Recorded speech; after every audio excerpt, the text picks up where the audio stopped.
Halo teman-teman, di video podcast kali ini saya akan bahas tentang gaya kepemimpinan yang bukan cuma tentang teori saja, melainkan yang kita alami sendiri, mengalami kepemimpinan yang kita alami. Nah, saya akan memperkenalkan teman-teman saya. Baiklah, dan juga rekan saya. Halo, saya Jenny Tirulandari.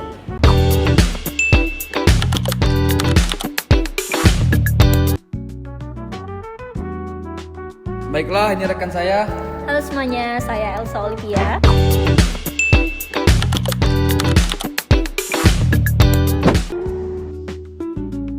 Baiklah, ini juga rekan saya. Hai, saya Hadisa Salwa.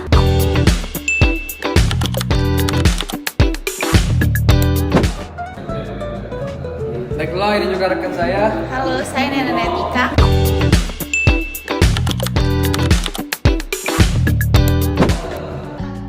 Mari kita tanya-tanya mengenai tentang gaya kepemimpinan teman kita. Menurut lu apa sih? Mari kita tanya-tanya mengenai gaya kepemimpinan yang teman kita alami.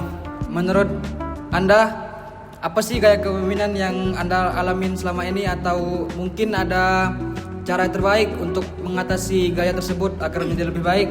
Oke, kalau menurut saya sih, kebetulan saya pernah magang dan juga berpengalaman di suatu instansi.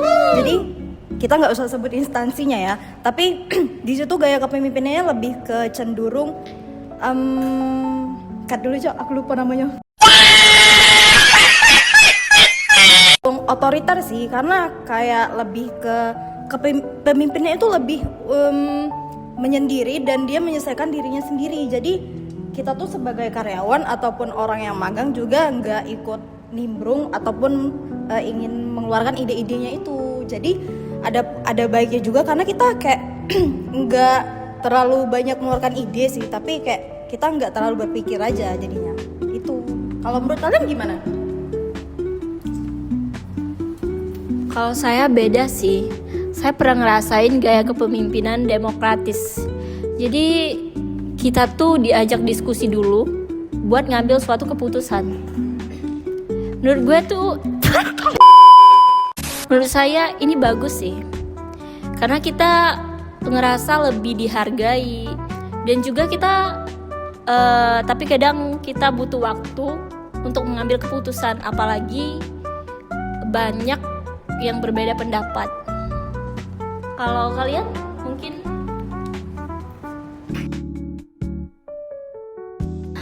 Saya sih nggak ada pengalaman di gaya kepemimpinan, tetapi dari dua pengalaman yang saya lihat tadi, bisa saya simpulkan kalau kedua pengalaman itu atau dua gaya kepemimpinan itu memiliki kekurangan dan kelebihannya masing-masing.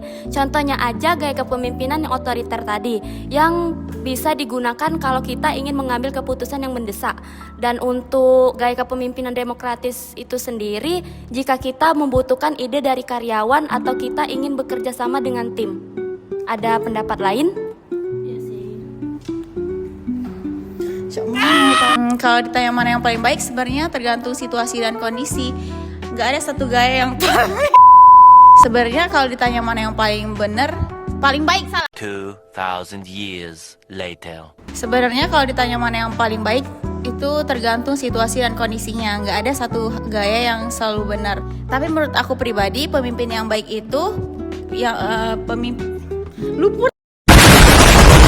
Tapi menurut aku pribadi, pemimpin yang baik itu yang bisa menyesuaikan ke gaya kepemimpinannya dan situasi timnya. Oke, jadi pada kesimpulan untuk soal kepemimpinan ini, jadi apa tuh? Sebenarnya gaya kepemimpinan itu sangat berpengaruh terhadap sebuah kinerja tim atau bersama rekan-rekan tim yang lain. Dari pengalaman yang teman-teman rasain mengenai gaya kepemimpinan dari yang kalian alami satu persatu, kita tuh bisa belajar mana yang membedakan yang baik atau yang buruk, dan bisa mengayomi sesama tim. Dan pada akhirnya kita belajar dari gaya kepemimpinan tersebut. Semoga kita bisa menjadi pemimpin yang baik dan amanah bagi sebuah tim, agar terbentuk suatu komponen atau tim yang baik bagi sebuah perusahaan. Baiklah, terima kasih kepada teman-teman yang telah menonton video kami. Semoga kalian dan kami pun bisa dapat pelajaran yang lebih baik lagi terhadap gaya kepemimpinan. See you. Behind the scene.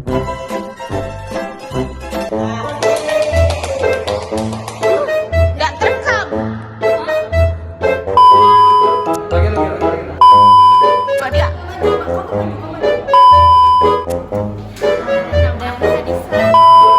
Kelas sudah akan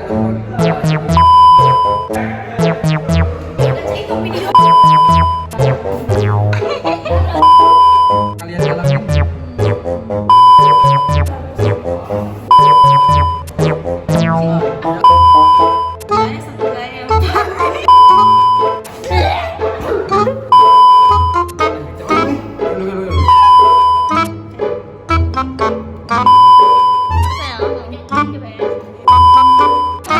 Sudah pusing ini ada sudah.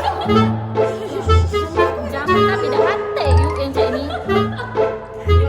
Oh, berarti zaman kau masih kubu yuk.